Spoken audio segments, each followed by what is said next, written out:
The COP28 Climate Summit concluded with representatives from nearly 200 countries agreeing on reducing global consumption on fossil fuels to avert the worst of climate change. COP28 President Sultan called the deal historic, but added that its true success would be in its implementation. However, issues of financing for third world countries to mitigate against climate change remains a sticking point. Climate change and environmental lawyer Professor Madoda Koti joins us now to reflect on the resolution taken at the conference. Professor, very good morning to you. Thank you for your time. Countries, I suppose, in the continent find themselves on the front lines of climate change, many reluctant to power down development as part of this big push to cut out the polluting of oil, coal and gas. What does COP28 mean for Africa as a continent as we reflect on some of the commitments that were made? Good morning, Paul. For COP28 has a benefit for South Africa because South Africa is a developing country and South Africa needs to benefit from the finances that are going to be received from the developed countries.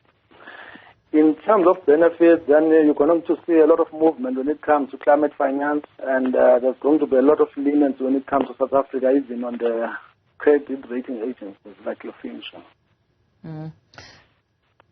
There's been mixed views on whether it is indeed a historic win or perhaps a climate injustice for the continent. I mean, what are your thoughts on that?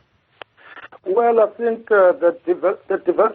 everything is based on what we call the CPDR project, common but differentiated responsibility when it comes to climate change.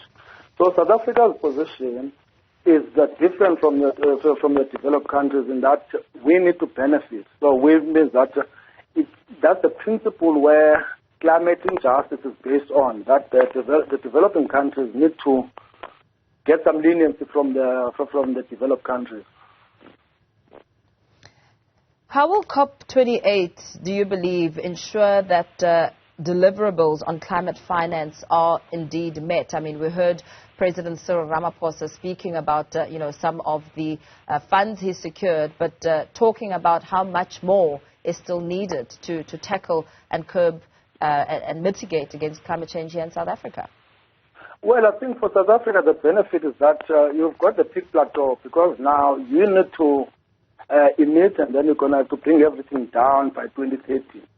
So the projects that are going to be, you need to be align the project with the relevant objectives when it comes to concessional finances and everything from the DBS and that. Because the criticism has been how without funding, developing countries won't be able to meet these goals, the climate ambitions, and how much will be needed to ensure that, there are other ways to actually fund the goals ahead of, reaching them.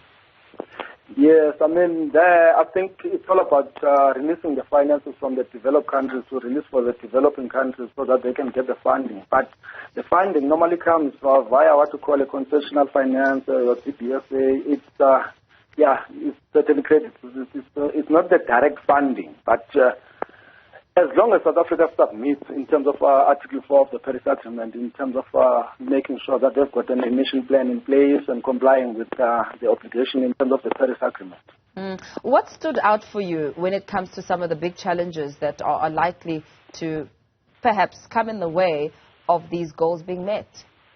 Well, I think there was a lot of appetite when it comes to financing. I think the developed countries were buying into the system, and I think, even the theme for this year is Unite and Deliver. So, it's been successful from that perspective.